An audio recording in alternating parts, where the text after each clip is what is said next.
Okay, so all that you just saw was us trying to get our airspace for our vented roof actually vented. What was happening was all that foam was coming right up to the edge of the slab, and the drip edge of the steel roofing was being pinched off there. And so I should have adjusted this back in the winter before we started putting the roofing on, but this is the first time we built a house, and so I didn't know that this was going to be an issue down the road. So went down and trimmed that off, and now there's a good airspace there. So much sand and stuff came down when we finally cut that off, and I could move the house wrap, because when I'd been putting the roofing on, my boots were getting full of sand, and it was all going on the, like when I was climbing up the strapping, all that sand was getting pinched off down there. So that airspace hadn't been vented along the edge of the house, along the edge of the roofing. So that's what's happening now. I'm now going to trim off this wire mesh. We're going to staple it down to the edge of the foam here. And then what we're actually going to be doing later today is we're going to be pulling back a little bit of soil, putting my horizontal foam. I need 2 feet of foam on grade. And then we're going to put some stone on top of that so that it won't get all washed away. But we're going to do that with the excavator, pull away a few inches of the material here, put the foam down, backfill on top of it, and then the outside of the house should be ready to go for me to finish up the soffit and stuff like that.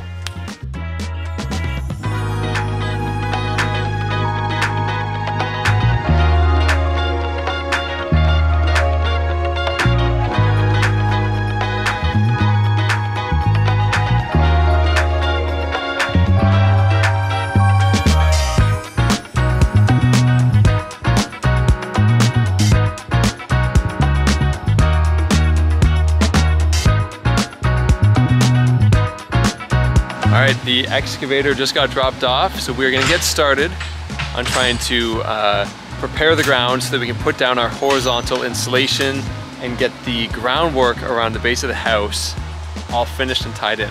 So I'm gonna take you over there, set up the time lapse, and away we go.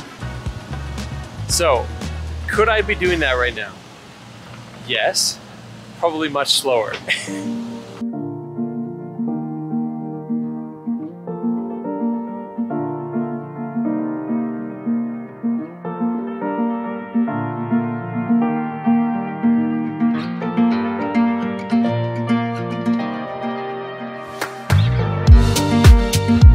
This is going way faster than I thought it was going to, and I couldn't be happier. So we already have grade brought down over here. It's in pretty level. We're gonna go around. We might go around the entire house, get it all prepped, then start coming around with the foam. We're gonna try to make it sloped so the foam's coming away from the house. And right now what we're doing is I've got my drainage Big O coming out this corner of the house. This is also where our well supply line comes in. So I want to be careful around here, so we're going slow and gonna make sure that we get some foam over top of that well supply line, because I don't want our well water freezing up this winter. I feel like I haven't been doing like physical work for a few months now. Like the insulation is just tedious, but it's not like really physical, but I'm exhausted today. You can see here I've got 3 of the sheets of insulation down. And again, this is just to prevent frost from settling in right around the perimeter of the house, because if the ground gets completely frozen through, that concrete slab is gonna be really difficult to keep it warm. So this is to help prevent frost from settling and freezing the ground there. Got these sheets down. It is a good 10 inches below the surface of the drip edge. We need 6 at minimum, and so that gives us 4 inches to put some I think we're going to use gravel on top of this here, so that as water sheds down off the roof, the sheets of insulation are sloped away from the house so it can come down, slide off, and then meet up with the sand. If it then percolates back down in, we still have our drainage inside here so that it will eventually get into our Big O and get run away from the edge of the house. So that's what we're doing here. 3 sheets down, a bunch to go.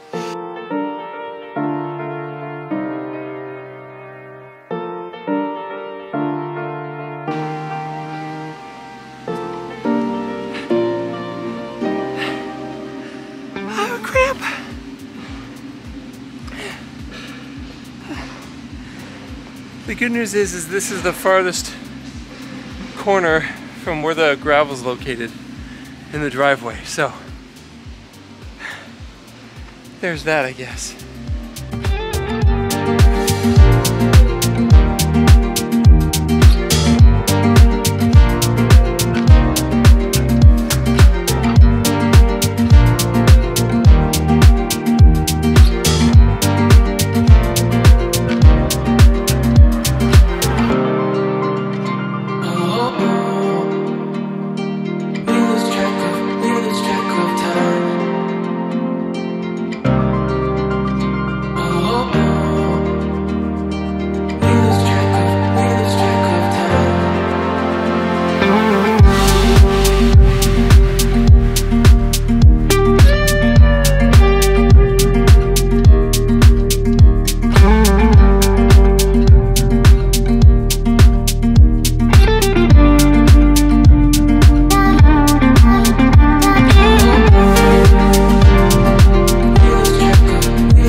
And what a day.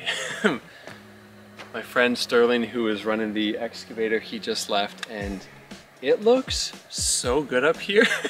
I feel like since I did the metal roofing, I haven't done any like cleaning or organization around the house site. And so there was scraps of siding all over the place. There was metal everywhere from the roofing. This morning we tidied it all up so that we could use the excavator, and it looks so good here. Not only is the driveway graded, because Sterling graded it, we got a nice little rock retaining wall up against the side of the house. We've got a nice drive spot over here, which is incredible.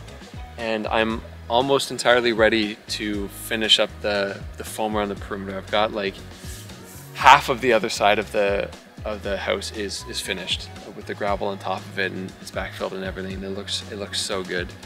But yeah, it's dark. The camera's lying to you. It's dark now, and I gotta tidy everything up and head home.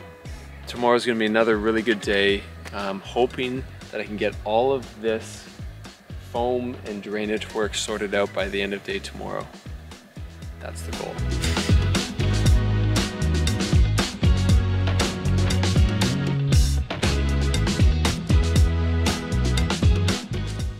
For the last 2 days, I've been working on installing this horizontal insulation around the entire perimeter of the house. And yesterday, while I was doing that, I noticed a mouse running along the top of the insulation after I'd cut it on the wall, running along it, and went up into the wall, which concerned me greatly. I went inside the house, pulled out some insulation, and saw that there was an opening on one of the corners of the dormer, and there was a little nest with some mice in there. And so they're not there anymore. I'll spare you the details. But that, it's discouraging in one sense, but it's actually really good that I saw that in another, because it means that we can hopefully fix this problem before we actually finish the inside of the house. So I've just laid down these sheets here. This insulation on the side of the house used to come up to the edge of the slab. We've trimmed that down. We're gonna get a custom piece of flashing made that's gonna come down the side of the foundation, out over the foam, and then down the side of the house. And so that's why that's happening. We're also gonna build a deck at some point in time. But what I just found, which I should have thought of sooner, but I didn't because it was winter and this whole thing was covered in ice when I built the house. The wall here actually overhangs on both ends. It overhangs the size of the slab. It was meant to do that on all sides, but there was a discrepancy in the plans, and our slab was made larger than it was supposed to, so it doesn't have the overhangs that we would have hoped for, because then we would have had that on the other sides too. But anyway, this house wrap, right now, it's like, it's on there and it's stapled, but if I was really wanting to get in there as a mouse or something, I'm sure that I could find a weak point somewhere. But because the the sill plate of the wall is overhanging this way. What I'm going to do is I'm going to actually tuck the house wrap under, and I'm going to staple it up into the bottom of the sill plate. Then what I'm going to do is I'm going to trim the house wrap, and I'm going to tuck tape it to the foundation wall so that it's all closed in that way.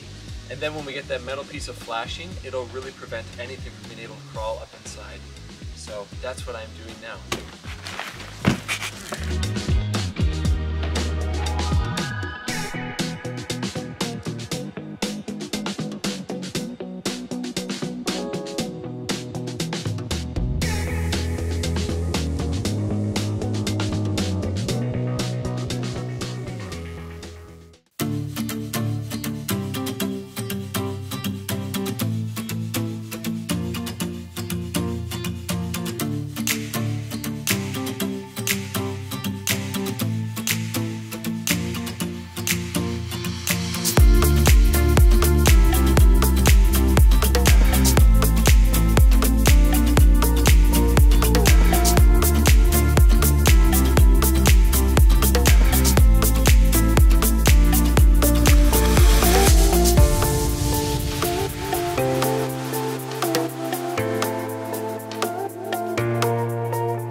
Okay, I've been working on trying to seal up everything around the outside of the house. We did all that excavator work, installed the horizontal insulation around the whole perimeter of the house.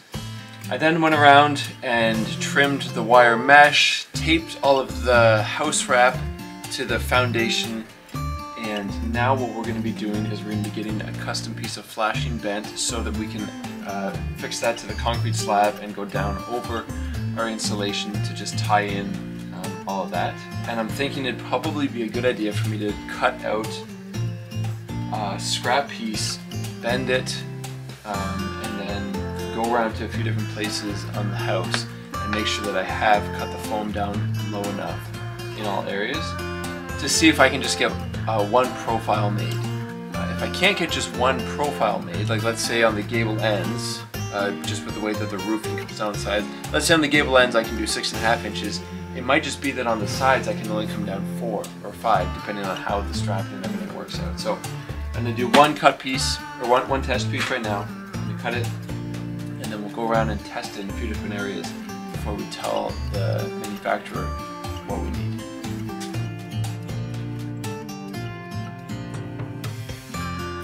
I gotta do Sakatoa? Are you kidding me? Sign Coast Tan. What is this? Ow! That's really hot already.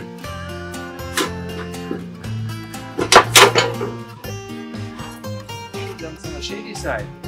Yikes. Okay, so here's the bent piece. I think this is close to what the final product is going to be, but I don't think it's exactly perfect necessarily. So that's how it would sit. It would be much, much longer pieces. And up underneath here, you can see it doesn't go all the way to the top because I don't want to pinch off that vented airspace.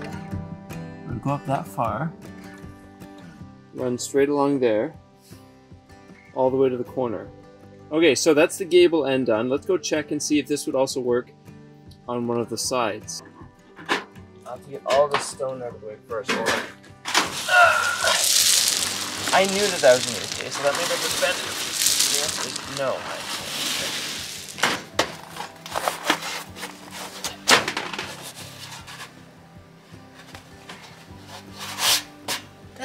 Really good. Now it's straight. Oh. I really like that.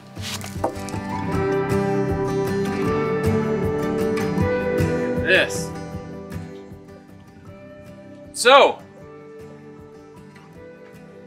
this right here is the final piece of flashing that we got made to go around the foundation to hide the house wrap and the concrete and the foam and all that stuff. We weren't sure what exactly we were going to do, and then this was the idea we came up with. And so you can see, maybe you can't see, but this doesn't bend at a 90-degree angle. I chose 105 degrees so that it goes down and it's still a slight slope. So this side right here is gonna go flat. Oh, I got two pieces here. Look at that. This is gonna go flat on the concrete. It's gonna come out the 4 inches past our 4 inches of rigid foam and then straight down the side of that foam. Let's see if I can find a good way to put this in here. I think what I'm gonna do is just use some PL Premium construction adhesive on the concrete to stick it there. I just don't want it to be flapping or to ever come out that way. But I want to dry fit one piece in there and see how that works. I still have to figure out exactly how I'm going to do the corners as well. And so I want to do a test one there. But it looks really nice. It looks quite similar to the steel that we got sent with the kit. But yeah, let's dry fit one and see how it looks.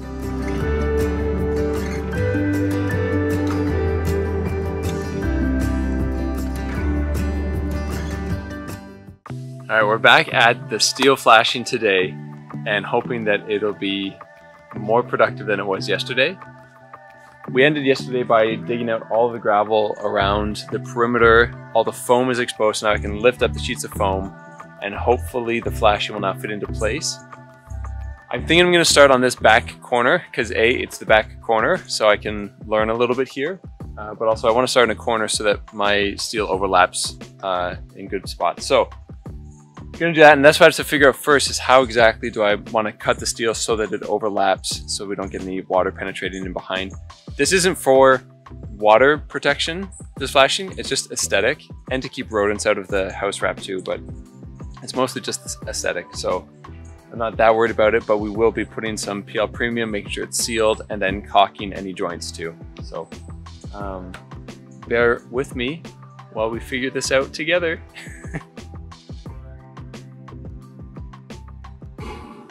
So I've laid it out here based on what I think the cuts need to happen so that I can get a good corner there. I want to have a good overlap of both sides of the steel.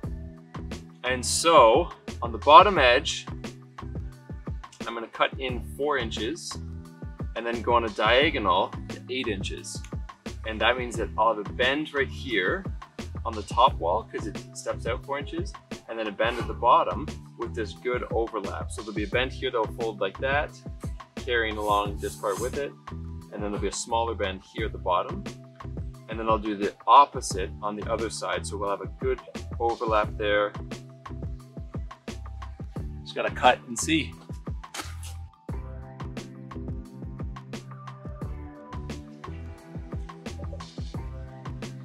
Let me know in the comments, what was the easier way to do this, or was this okay? I think that'll be fine.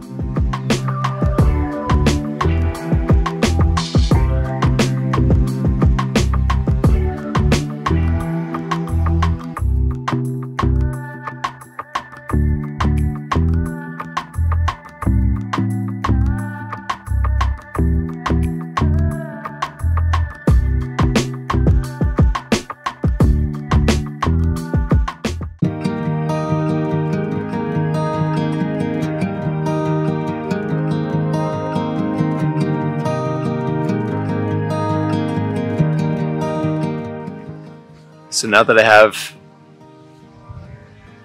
let me rephrase.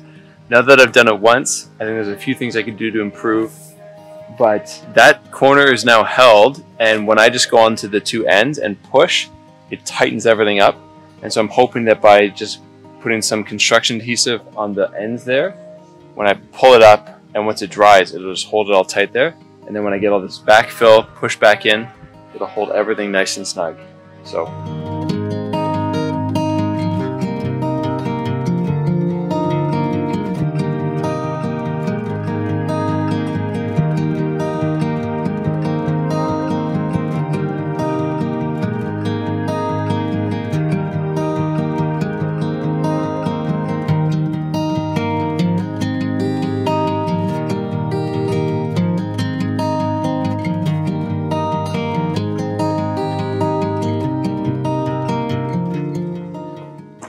Okay, now all that's left is we're gonna get some Tapcons, concrete screws, and we're just gonna use them to fix the side to the concrete.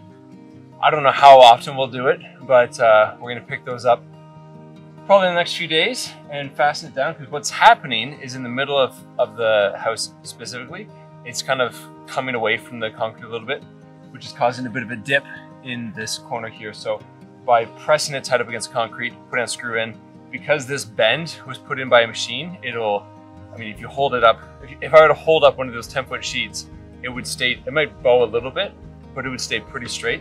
So if we put some screws in there, it'll straighten out this line straight down the side of the house. And I was just talking to Katie on the phone actually. I said, this is one of those features of a house that no one's ever gonna notice. Like, no one's ever gonna come to our house not knowing that we built and stuff and look at this flashing and say, wow, look at how cool this flashing is. It's not even gonna be part of the picture. So it's funny that we put so much thought and effort into it, but I'm glad we did. There's no chance that the rodents are going to be getting up underneath the house wrap now, because it's pinned behind there. The wire mesh is held down too, so they're not getting up into our vented airspace. It is now a closed system.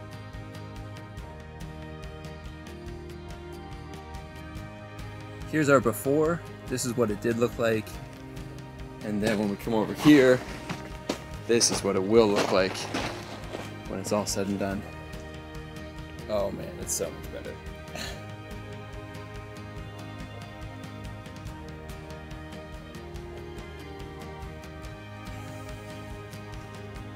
So yeah, you can see the different levels here. So right down here, that's where our drainage is. And then you can see we have 2 inches of foam. That's for frost protection. It's 2 inches thick and it sticks 2 feet out from the edge of the house. So we have 2 feet of 2-inch frost protection, and then a good 2 inches of gravel on top of that before we hit that flashing, which is 8 inches below the height of the slab. Look at that.